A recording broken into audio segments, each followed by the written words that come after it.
So I'd like to call the Law Amendments meeting to order. In the absence of both the chair and the vice chair, I would look for a motion from one of the members to appoint someone to chair this meeting. Mr. Irving.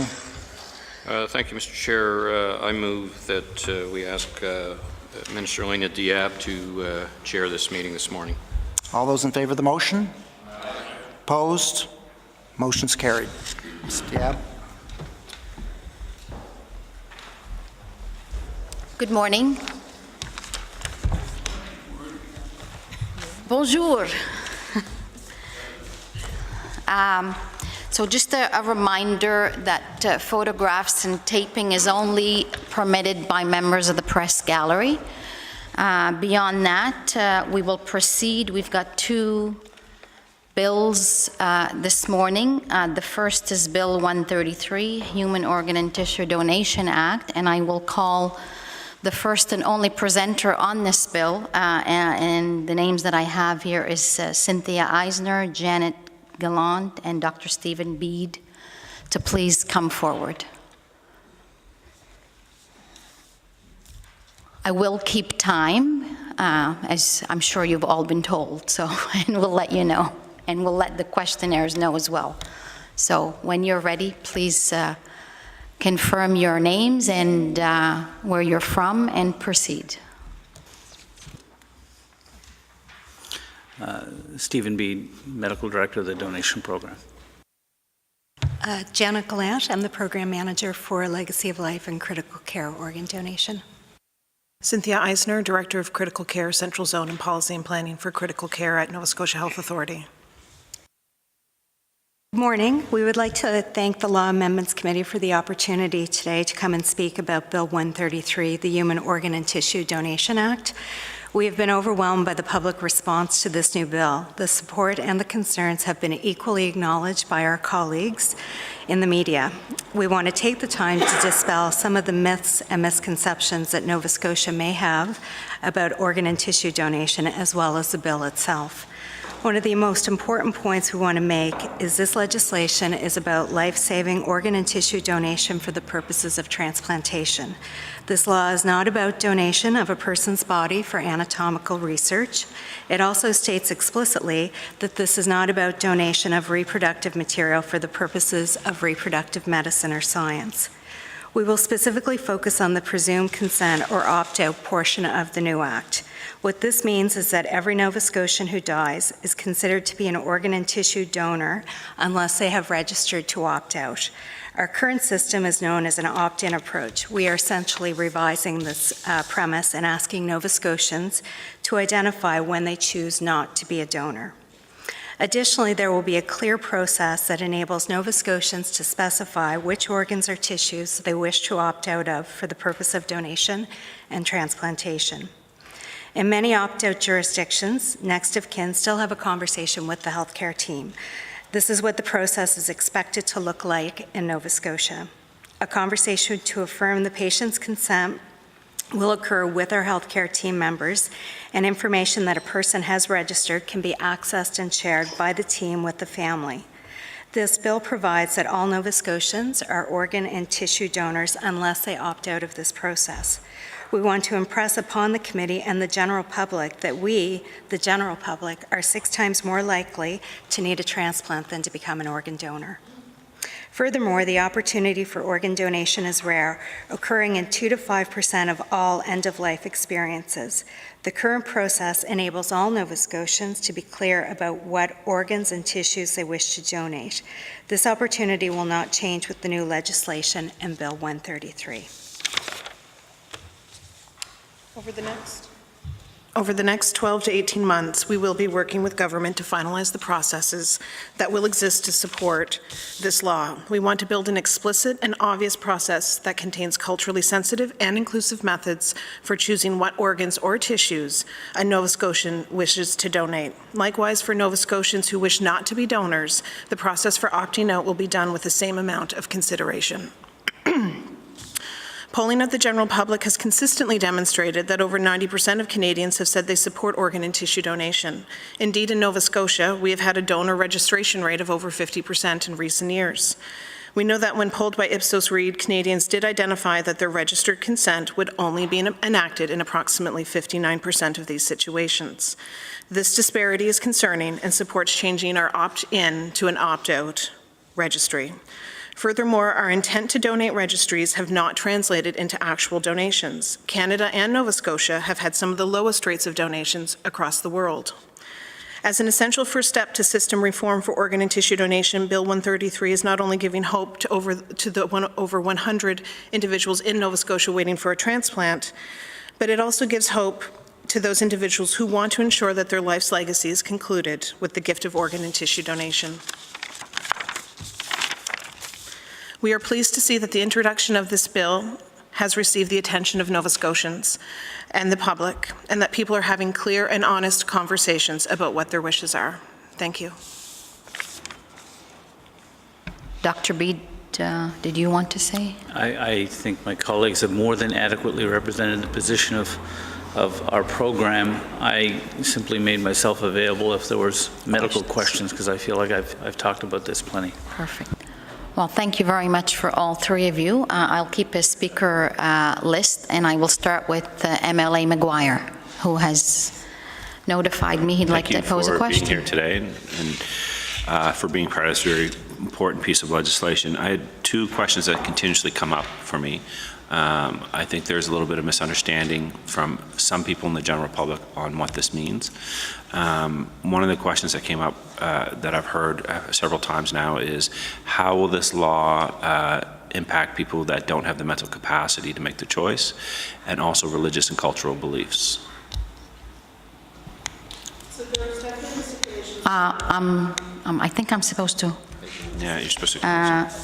Was it Ms. Eisner? Ms. Eisner. Thank you. Apologies. There are stipulations within the legislation for individuals who lack capacity. Essentially, they will not be included as presumed to be donors. Likewise, for individuals under the age of majority, they are not included to be presumed to be donors unless registering themselves or their parents registering them. And for individuals who feel this is not consistent with their beliefs, for whatever reason that is, there will be a clear method for them to either opt out of specific organs and tissues, if that's not consistent with their beliefs, or organ donation and tissue donation in general. Thank you. One follow-up. Thank you. The other question, and kind of something that's been kind of inferred on, especially on social media and stuff like that, and we've heard it a little bit in debate, is that it's taken away people's right to choose. Like an opt-out takes away people's right to choose. So how do you respond to that? Ms. Eisner? So we're essentially reversing the current premise that we have, and I think you've heard that from us today. You've probably heard that from our group at Nova Scotia Health Authority over the last week since the announcement came out from the Premier and Minister Delory. We're essentially reversing our choice to opt in to an opt-out choice. I don't feel that this legislation removes an individual's choice. The choice is very clear, and actually it's becoming more explicit in many ways. So not only do you choose either not to be an organ or tissue donor, but you can clearly choose what organs or tissues you choose not to donate for yourself when you die. Perfect, thank you. MLA Chender? Thank you. Thanks for being here to present on this bill today. It was nice to see someone coming to speak to it, and it's helpful. I'm curious what you foresee as the impact, in, let's say, a 3 or 4 year window, or however you're measuring that, of this change in terms of people waiting, and how that will be different with this change. I think they're looking at you, Dr. Bede, your colleagues, I mean. Yeah, I think they are. Well, the short answer is that nobody can know for sure, but we're prepared to learn from other jurisdictions. If you look at what this bill discusses, clearly the opt-in option is very high profile, and it should be. But it's not the only part of the bill. And as we all heard the Premier say on multiple occasions, the enactment of this bill is going to require that the system is supported to be able to deliver. And so when we talk about prospect for improvement and change in the system, the investment in changing how the donation system works presently to facilitate this act, the way the transplant program will change, and our tissue bank colleagues will be supported as well. Collectively, the investment in the donation and transplant program to enact this act is certainly going to increase donation in this province. The specific impact that the presumed consent clause will have on ultimate success is hard to tease out. If you look at the experience of Spain, for example, which everyone wants to look to, the law that they had in place supported presumed consent from 1979 onwards. Their donation rates were completely flat for a decade. In 1989, they basically said, we have this law in the books, but what we really need to do is develop system changes that support that act. And what you started to see then was very, very dramatic increase in donation rates. The Wales experience is relatively recent and new. A new publication just showed that their consent rates have gone up ballpark 30%. We have examples around the world of other countries that have been successful with this kind of legislation, a couple that haven't. But one of the common features in a successful program, and in general we're talking about a 20 to 30% increase in donation rates when this comes in place, is that the law is enacted, but the system to support the law also evolves and improves. And we have the commitment to enhance our system as well as to support a new law. And I'm very comfortable saying that if we review where we are in 5 years, we're expecting to be at least 30% ahead. And if we were 50% ahead, I wouldn't be shocked. If you look at the UK, which basically identified their system as being, in fact, overall a lower performing system than Canada, and that was a crisis, and they said we got to change this. They've had about a 50% increase overall in around 5 years. So it can be done, and we're expecting a significant increase over the, say, next 5 years. And just a quick follow-up. How do you see that correlating with people now waiting for organ and tissue donations? So does that mean we don't have a wait list, or we have extra supply when people find themselves in that medical crisis, or where does that sit versus the need? I'd love to be able to say that the transplant wait list is going to go away. It's not.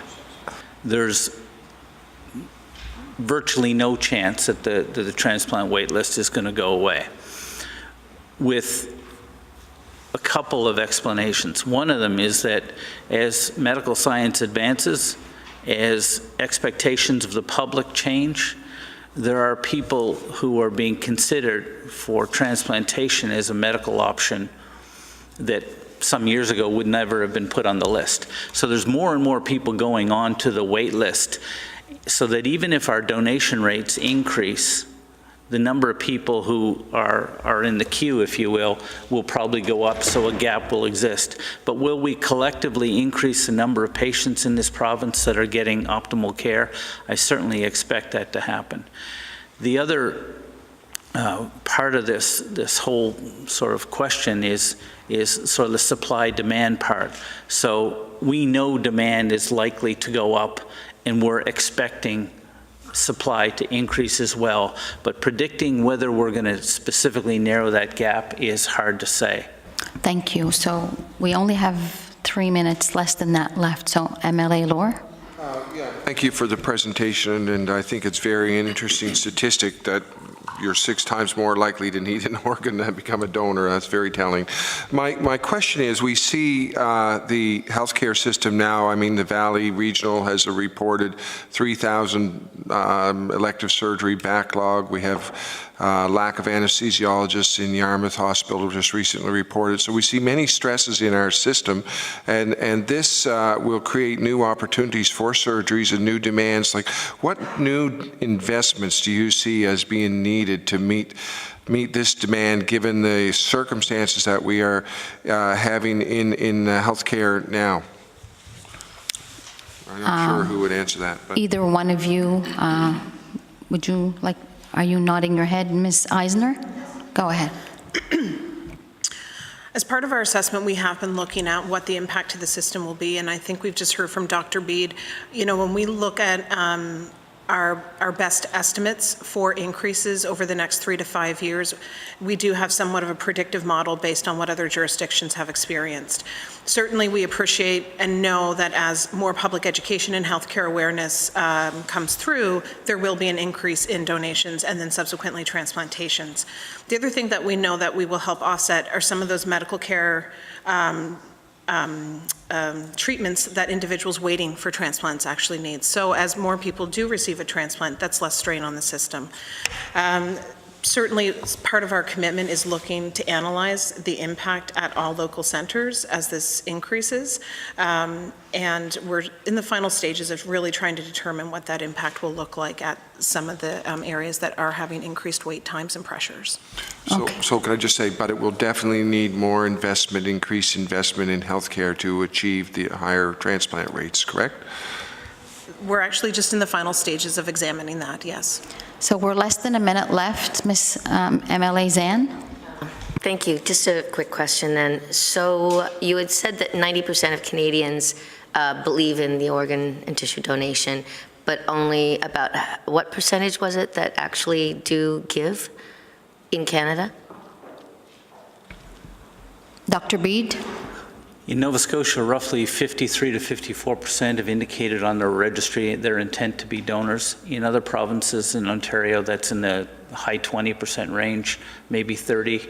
In BC, it's in the 20-something% range.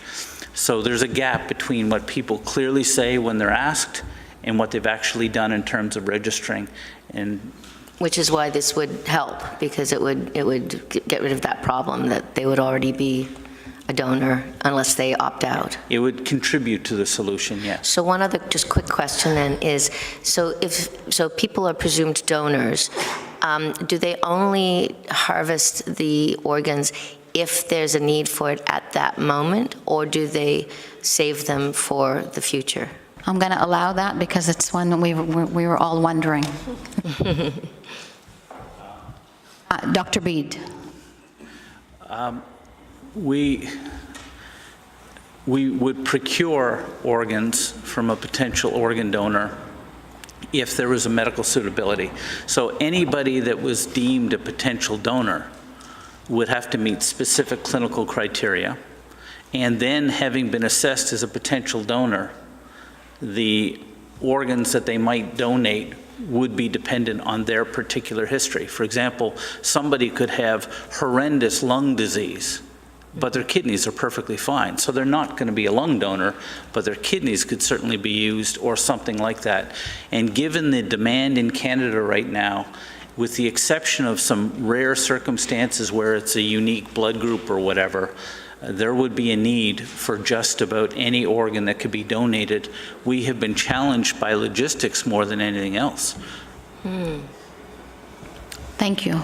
So, Ms. Eisner, you wanted to add something? I just want to add that the answer is yes. The direct answer is yes. So organs are only recovered when they can be transplanted and identified into another individual. They're not recovered and then stored for a later date. So as Dr. Bede described the process, an individual's identified as a donor, we then identify what organs are healthy and safe for transplantation, and then there is an identified recipient, and that organ is recovered for that specific recipient. Those organs are not recovered and stored for a later date. They just would not be safe for transplantation. So on behalf of the committee and all MLAs, I want to thank you for coming to speak to this bill. We always want to thank everybody that comes in, but particularly with the topic and a subject that is quite frankly new to a lot of us. Certainly it's new to me, so thank you very much. Thank you.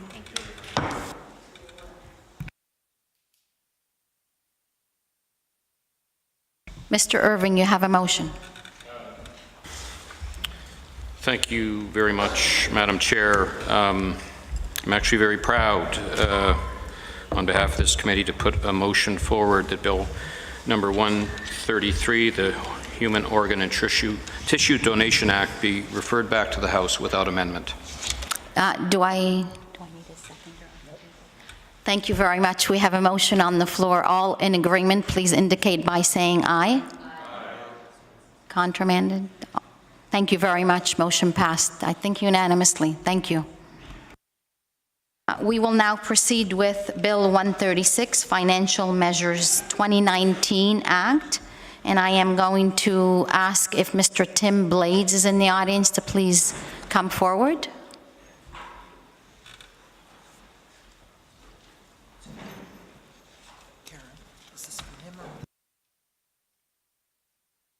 Thank you very much. Should I just start? Yes, please. Okay, thank you. Just be forewarned, I'm allotted 10 minutes. I intend to take every second of the 10 minutes. And Not a problem. I will definitely keep time, but take your 10 minutes. Okay, thank you. Hello, everyone. Thank you for having me here today. My name is Tim Blades. I am an income assistance recipient, and I'm here to speak on behalf of BRAG. That's the Benefits Reform Action Group. BRAG is a group of recipients and community advocates fighting for a dignified life for employment support and income assistance recipients and changes to the ESIA program here in Nova Scotia. I would like to talk to you a bit about life on the system and express some feelings about the current ESIA transformation that has been going on. In March of 2016, I attended what was called a First Voice consultation. This was part of a series of public consultations put on by the Department of Community Services. The conversation was lively. People were speaking openly about not having enough money, too much paperwork being lost at a DCS office, caseworkers being hard to contact, rude caseworkers, not having enough food. It's hard to feed yourself when some recipients have as little as $27 left for the month after paying bills. It's little wonder that 50% of all Feed Nova Scotia clients are income assistance recipients. Some people even had positive things to say, how they had a caseworker that really tried to help. I was buoyed by the open conversation and the presence of the executive director of the ESIA program, Mr. Brandon Grant. I felt that maybe the Department of Community Services was finally listening and that proper help was finally coming to Nova Scotians who so desperately need it. I sit here today to let you know that I no longer have that optimism. This current welfare transformation has promised many things for recipients, including having basic needs met, better control over your life, social inclusion, better help with employment, better safety and security, and better implementation of services. As for basic needs, recipients only receive funds for a phone if they have a note from their doctor stating that they have a medical need. This is ridiculous because how is a recipient supposed to be in contact with their caseworker or anyone else if they don't have a phone? One would also argue that a phone is necessary for social inclusion, to be in contact with family or friends. A phone is currently classified as a special need and will continue to be classified as such even with the ESIA transformation. On the topic of social inclusion, let's talk about the new annual bus passes. I think we can agree that transportation is a basic need, not a medical need or special need. Previously, transportation expenses were typically $20 for a sheet of bus tickets or $78 for a monthly bus pass. And just like phone expense, you had to prove medical need in order to get these funds. However, that is the past. ESIA recipients and HRM now receive an annual bus pass. This pass is called an X pass. It is not classified as a medical or special need, and it has the recipient's picture and name on it. When the pass first came out last summer, some recipients reported being harassed and stigmatized over having the pass. Nonetheless, one can say that the annual bus pass is a great thing. especially for those who received no transportation expense previously. ESIA recipients in HRM now have more freedom to travel. The annual bus pass is not an improvement for all. Those who live in rural areas where there is no bus service receive 20 cents per kilometer of travel in terms of travel expense. Here in the HRM, those who previously received the $78 monthly transportation expense are actually worse off due to the new annual pass. You see, welfare recipients in Nova Scotia live 30 to 60% or more below the poverty line.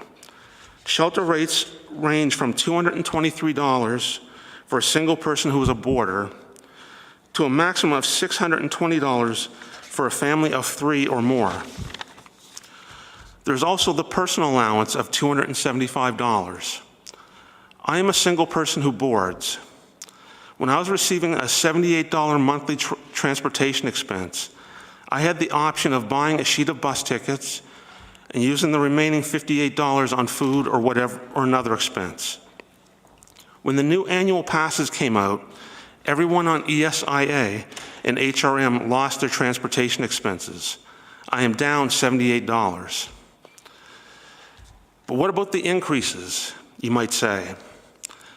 Well, after years and years of transformation, in January 2020, ESIA recipients will see an increase which will vary between $11 and $40 monthly. This increase will be bundled with the current shelter allowances and the current personal allowance and will collectively form the retitled standard household rate. Even if I get the $40 increase, I'm still worse off. There is paperwork out by the Department of Community Services that indicates single disabled people will be ahead $83 a month due to the transformation. My colleagues and I reject this for 2 reasons. First, the example includes the historic $20 increase to personal allowance in 2016. For reference, the ESIA rates were frozen for 3 years prior to that increase and have been frozen since.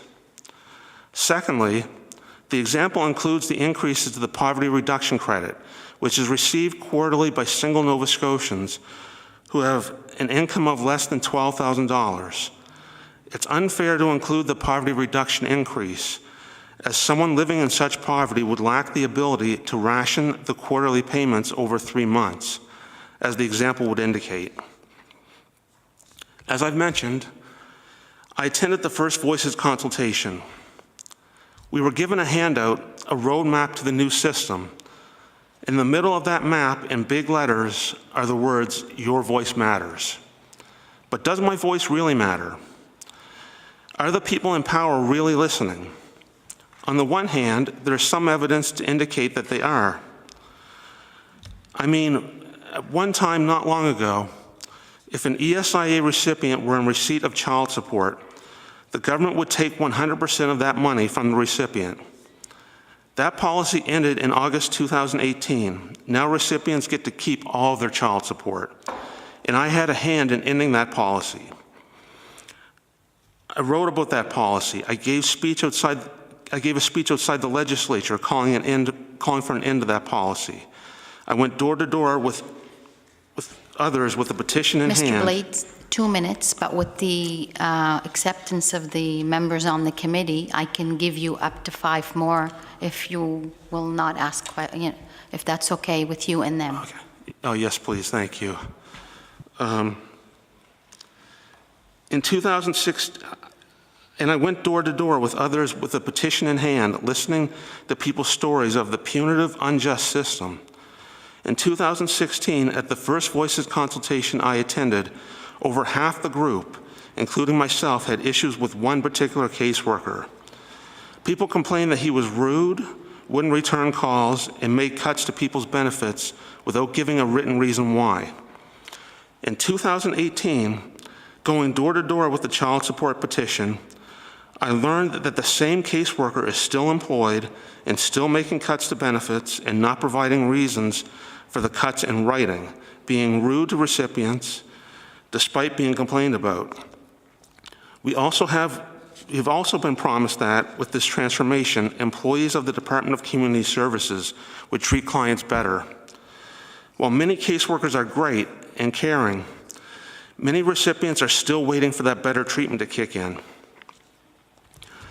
While the 100% child support clawback has ended, other 100% clawbacks remain, namely the clawback on ESIA recipients who are self-employed and the clawback on employment insurance monies. Will the Department of Community Services be ending these clawbacks? I hope so, but it remains to be seen. In addition to being a recipient and a member of BRAG, I am also a member of CASAR, the Community Agenda for Social Assistance Adequacy and Reform. Both groups have requested to meet with the DCS Minister and the Premier. Both groups were instead offered an opportunity to meet with the ESIA Program Executive Director, Mr. Brandon Grant. CASAR declined the offer to meet Mr. Grant, and after 2 meetings with Mr. Grant, BRAG followed suit. BRAG members feel that nothing was accomplished with our 2 meetings with Mr. Grant, and further meetings would be pointless. In addition, when BRAG members wrote letters to the Premier and DCS Minister asking for an end to the EI and self-employment clawbacks, we received a form letter response from Mr. Grant outlining the other transformations that have been made, including the end of the child support clawback. We are told that our voices matter, but how can we really believe that when those in power refuse to meet with us?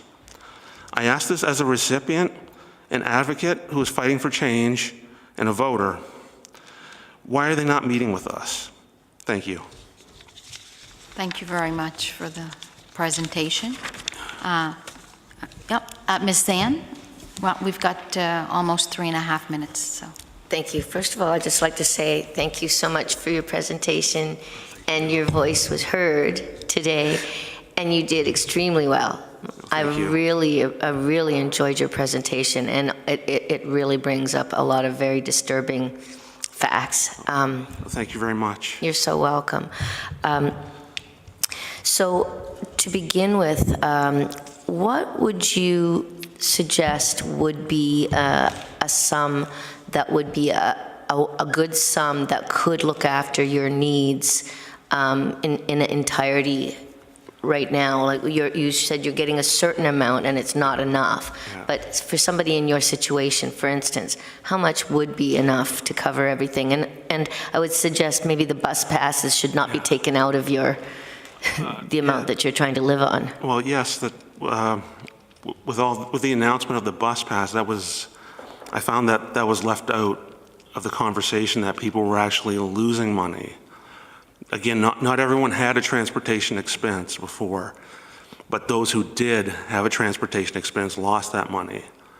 As I said, I'm personally down $78 a month, and the maximum increase I will see from this transformation is $40. Really? That's all? That's the maximum. That there's a table published in the Nova Scotia Advocate that had the caseload segmented, and that's another thing I didn't touch, but there's apparently going to be caseload segmentation where certain people will get $11 and other people deemed disabled will get $40. And there's different, I don't have the numbers off the top of my head, but there's different rates depending on what segmentation you're in. But as far as, I understand that you've heard from Vince Calderhead yesterday. Yes, and another woman as well, and she said that about $1,500 a month was what she needed.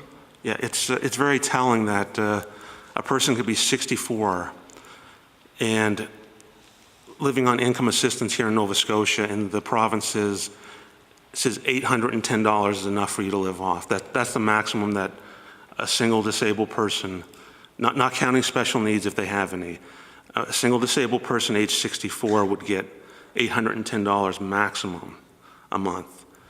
But then when they're 65 and they're on old age security and the guaranteed income supplement, it's, I think, $1,600. So it's telling. I never understood why there was such a difference there. a person who's 64 and disabled gets $810, and a person who's 65 and disabled would get $1,600. So I've never understood that. I'd just like to say one thing before we move on, which is bus passes, when I first came into government, were given to everybody, and those were taken away in 2013, 2014. Yes, in my week on welfare, Jackie makes the same note that you just made. Jackie Torrance? Yeah. Yeah. Back in the day when she was on welfare in the 90s, everyone got a bus pass. Right. And now, until they had the annual bus, and that's another thing, it went from being a medical need, but when the price was right, everyone got it. Right. Like So- it used to be that you could get a bus pass and you didn't have to prove that you had a medical need Yeah. to use So, that bus Ms. pass. Ann? Right. Thank you. So, Mr. Blades, thank you very much. Oh, thank We you. very much appreciate you coming. The information that you shared, I assure you, is valuable for us to hear directly from you. Thank you very much. Thank you.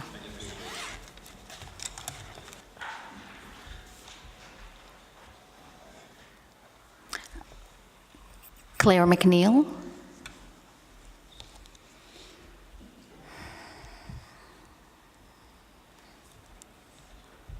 Good morning.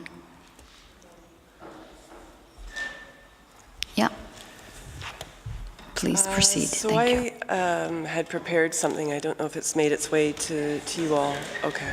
So, and those are, I don't plan to read my notes that I brought here today, but I'm here to talk to you about the human rights approach to budget analysis. And it's something that's happening across the world. Many governments are looking at it very carefully, and I think it's something that Nova Scotia might want to consider. So I'll just introduce myself first. My name is Claire McNeil, and I'm employed with the Housing Legal Aid Service, and I'm here on behalf of the Disability Rights Coalition. And the coalition is a group of over 32 disability groups and many, many individuals who are committed to the rights of people with disabilities in Nova Scotia. So the DRC was formed many, many years ago following a government report that recommended the creation of new community-based supports and services for people with disabilities. That was back in 2001. That was something called the Kendrick Report.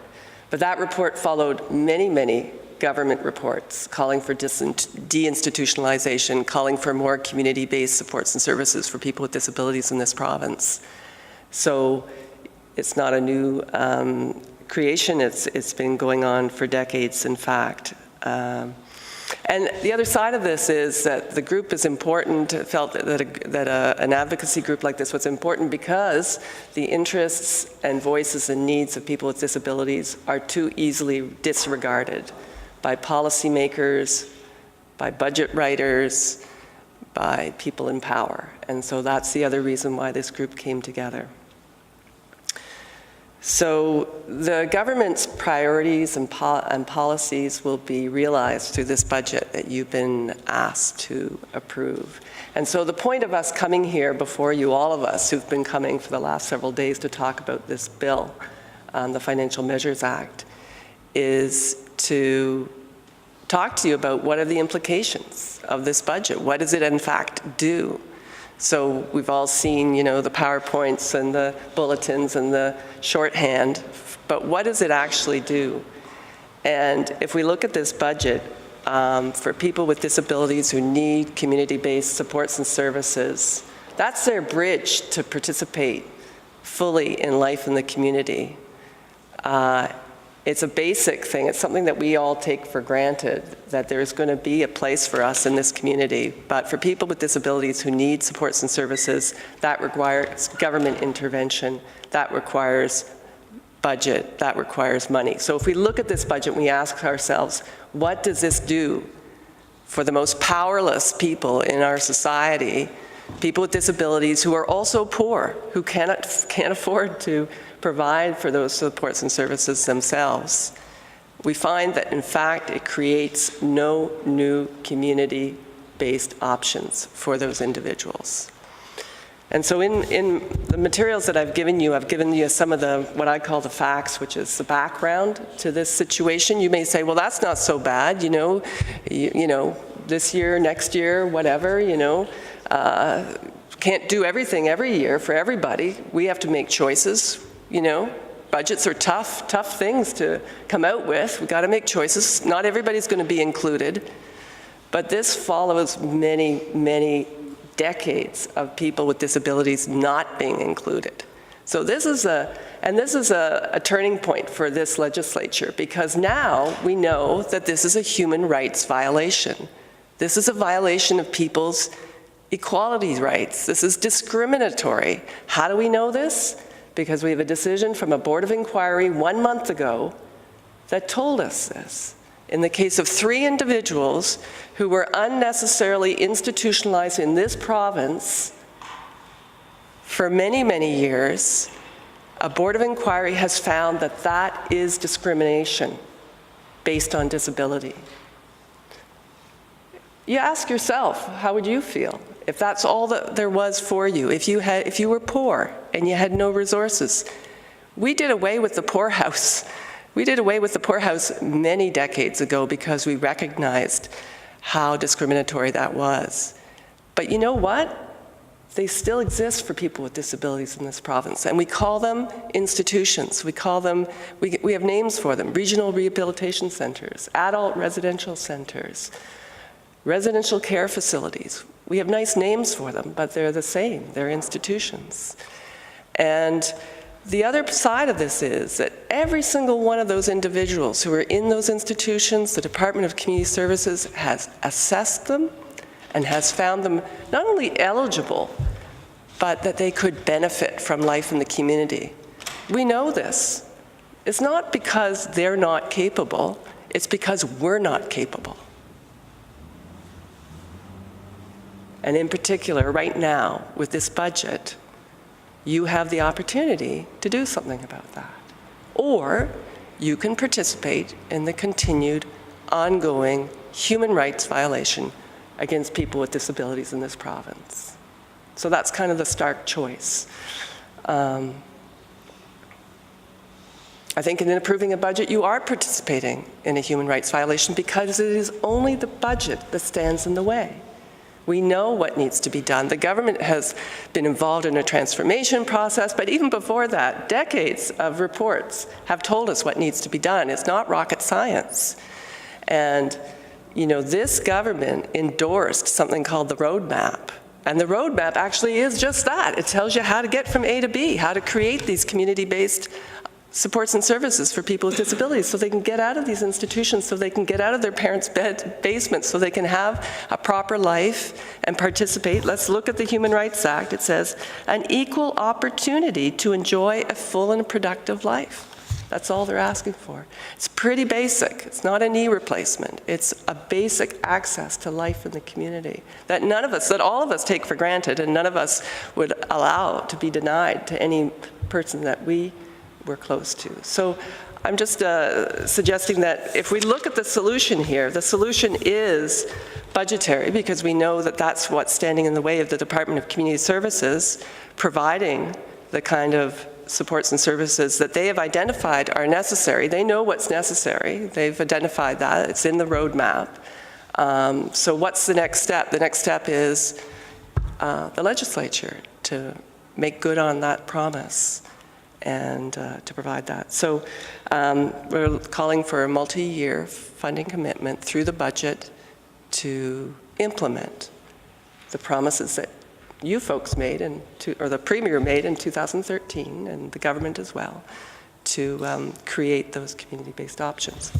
And I'm happy to answer any questions you might have about the human rights approach to budget analysis. But I think it is something that is being recognized across the world as really important in any kind of budgetary consideration. So you come here and all kinds of people are asking for different things, but how do you prioritize? Well, one way you prioritize is you look at what are the interests at stake.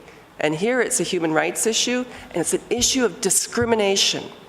So discrimination Equality rights requires us to take immediate action. This isn't a partisan issue or a political issue. This is a human rights issue. It affects all of us. So it doesn't matter what political stripe you are, you're all equally part of the solution here in terms of rectifying this. So looking at it from a human rights perspective is essential to understanding what your obligations are in passing this budget. Okay, perfect. You're at 10 minutes. And MLA Shendry. Thank you, Ms. McNeil. Thanks for coming today, and thank you. I think it's a very helpful frame, and I think it's one that fits a lot of the issues we're facing in the budget and otherwise. As you say, it's not a partisan frame. It's about people's basic human rights and the legal instruments that govern us. I wonder if you could comment a little further on two things. One is the human rights lens that you're talking about.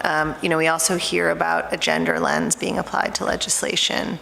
But without rigor, it becomes a bit meaningless. Like, we can talk about it, but I wonder if you have a sense of, like, what does a system look like, where that human rights lens is applied? Do we go line by line through the budget and look at our, human rights code?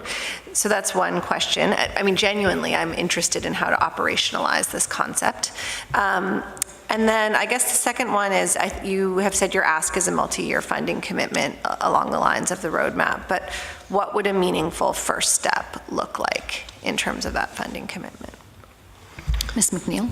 Two-part question, so I'm going to try and remember both parts. Well, I think I can't speak to all the issues in terms of discrimination that might be engaged by this budget, but I can speak to the disability supports program. So we can go to the briefing notes that we've been provided by the government as to what's included in the funding, because they've identified that there's going to be a funding increase to the disability supports program. So we go and look at what that consists of, and what we see is it consists of no new community-based options, places for people to live in the community. So that's the key, because that's the part that the Human Rights Board of Inquiry focused on in terms of what was the nature of the discrimination, what was the nature of the government's treatment of people with disabilities in terms of this violation of human rights. And what we see is that it's a lack of meaningful access to social services. And you may say, well, social services, isn't that required under our law that people be entitled to social services? And it's true, it is. But in fact, in its practices and policies, our provincial government has not respected that for decades, since at least 1995. So that's a very clear-cut lens that we can put on this budget. We can say, does it change, does it create the kind of, and we know there's over 1,500 people on the wait list, so we know there's a need. So does it open the door to those people being able to meaningfully participate in the life of the community as required by the Human Rights Act? And what we see is it does not. For those people who are being unnecessarily institutionalized, who are on wait lists, who are in places where they don't want to be and don't belong, this budget does nothing for them. So what would be a good first step? Well, a good first step would be, we've heard from Ms. Lill, who spoke on the Community Homes Action Group, who've said that, a good first step would be 25 new small option placements this year. That's a good, hard number.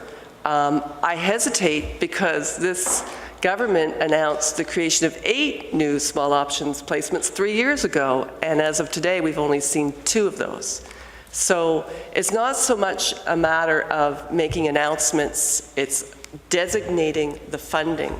And the way this program works, you can't just designate a one-off. It needs to be programmatic, and that's what the roadmap said. It laid out a time frame. It laid out steps. It says, here's how we're going to get from A to B. So for government to do a one-off really doesn't make sense. It's not consistent with what it said previously, because what it says previously is we need to have a focused, systematic program to address this problem. I'm hoping there's other questions. We've actually reached the time, unless, so, thank you. Thank you very much. Well, thank you all for You've given us taking time to hear from me. something to think about, which is a different approach than we, Yeah, and that's, I think that was the basis for the presentation. Thank you. it is. Thank you very much. Thank you.